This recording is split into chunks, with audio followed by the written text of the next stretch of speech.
Street art culture has begun feeding into high rates of art crime, which often go unnoticed, undocumented, and have negative effects on the artists themselves. Montana Bassett has more.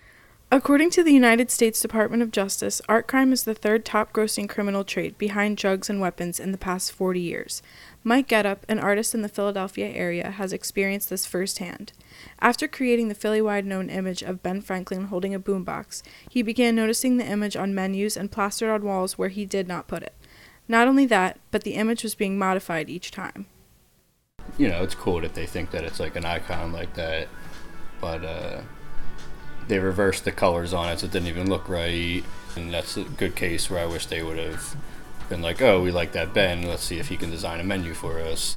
Getup owns a space in Fishtown. There he creates new pieces using spray paint, stencil, and graphic imagery, and then prints it to create stencils and clothing. He started creating art in 2011 as a way to promote his music. It later turned into something more when he realized that he could reach audiences in more ways than just promotion.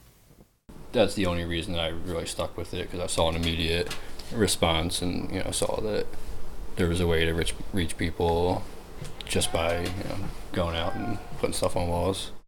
But after his art started to become more popular, he says there have been more blatant and malicious situations in which his art was being stolen. People just blatantly, taking a picture of my stuff with my name on it, making prints of it, and then selling it. So that's when I obviously have to step in. The Atlantic did an article about a similar case about a street artist named David Anasagasti, whose image was taken and used in American Eagle campaign ads all across the country and across all platforms. The question of whether these laws could apply to art displayed on public walls was raised. The case was settled out of court, and Anasagasti was compensated accordingly for the use of his image, meaning copyright laws should cover images taken from the street and used in a commercial setting. An intellectual property lawyer here in the area named Aaron Phelan also says this is becoming more prominent in the courtroom. I'm seeing this more and more in the digital age that we live in. Artists aren't being compensated properly, and this is where copyright laws can come in to protect these people. Students are heeding this warning and educating themselves about these copyright cases and laws to prepare for their future. One University of the Arts student says she is ready to take this issue head-on after graduation. Well, my professors made sure to always teach us to protect our creative property.